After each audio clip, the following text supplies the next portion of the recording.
Donald Trump and the Forgotten Promise. The November wind cut through Chicago like a knife, sharp and unrelenting. Donald Trump pulled his long navy coat tighter around himself as he walked down Michigan Avenue. He had just wrapped up a high-profile meeting, but instead of taking a car back to his hotel, he had decided to walk. He wasn't sure why. Maybe he just needed some air. His life was always moving at full speed. Billion-dollar deals, political battles, an endless stream of decisions that affected millions. But right now, as the cold air bit at his skin, none of that seemed to matter. The city was alive around him, horns blaring, pedestrians hurrying past, the hum of conversations blending into the sounds of the streets. It was the kind of chaos he usually thrived in. But then he saw her. A woman sat huddled in the corner of a building, knees tucked close to her chest, wrapped in a coat that looked like it had been through hell. Her hands trembled from the cold.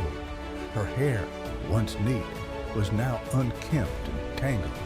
But what struck him most was the sign she held in her lap, a piece of cardboard with shaky handwriting. Veteran, in need of help. Trump slowed his steps. Normally, he didn't stop for things like this. It wasn't that he didn't care. He just wasn't the type to dwell on problems he couldn't fix. But something about this woman made him pause. For a moment, he considered walking on. He could hear his driver waiting a few blocks away, the warmth of his hotel suite calling him. But his feet wouldn't move. His eyes dropped to the sign again. Veteran.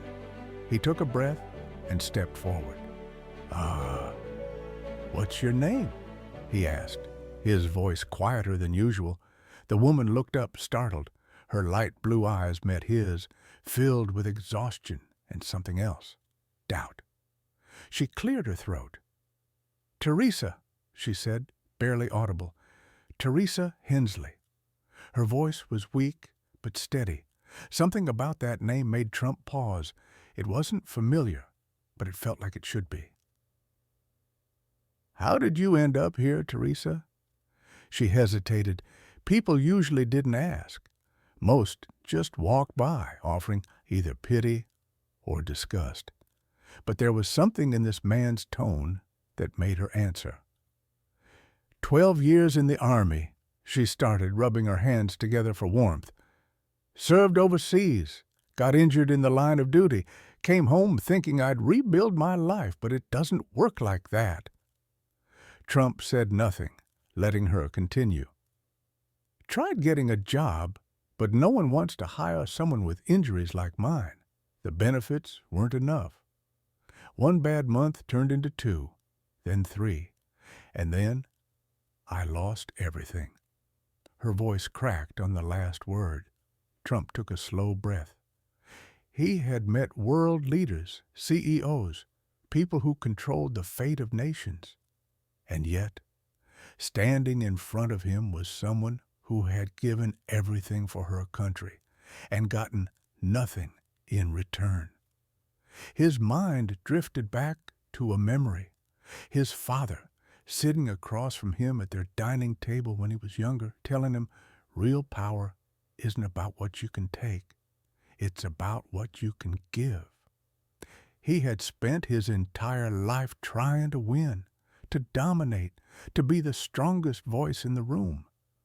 But right now, staring at Teresa, he felt something he hadn't felt in a long time. Responsibility. He reached into his coat and pulled out his phone. "Margaret," he said, when his assistant picked up, "I need the nearest available hotel room, now. And get me a doctor who can do a quick checkup." There was no hesitation on the other end. "Right away, sir." Trump lowered his phone and turned back to Teresa. "You're coming with me." She blinked. "What?" "I'm not leaving you out here." She hesitated, looking down at her worn-out boots. No one had ever done this before. "Why are you helping me?" she asked, her voice cautious. Trump met her gaze. Because someone should have done it a long time ago. A sleek black SUV pulled up beside them. The driver stepped out and held the door open. Teresa hesitated, then slowly stood up. For the first time in months, she felt something other than exhaustion. Hope. A new beginning. The hotel suite was warm. Too warm, almost. Teresa stood awkwardly by the window, looking at the city lights. She had been in places like this before, but never as a guest. A knock at the door made her jump. A doctor entered, professional and polite, giving her a quick but thorough checkup. Mild malnutrition, dehydration, stress-related fatigue, nothing permanent. But it could have been if she had stayed on the streets much longer. After the doctor left, Teresa sat on the edge of the bed, the softest thing she had felt in a long time. And for the first time in months, she let herself cry. The next morning, Trump was waiting in the hotel lobby. "We've set up a plan for you," he said. "Veterans United is going to help you get back on your feet. Housing, job placement, whatever you need, and I'm covering your first year's rent." Teresa stared at him. "I don't know what to say." Trump smirked. "Then don't say anything. Just promise me one thing." She nodded. "When you're back on your feet, do this for someone else." She took a deep breath. "I will." A changed man. A few weeks later they met again. Teresa was no longer sitting on a sidewalk. She had a place, a job, a future. She smiled at him. "You helped me, but I think you're the one who really changed." Trump chuckled, shaking his head. "Yeah, maybe."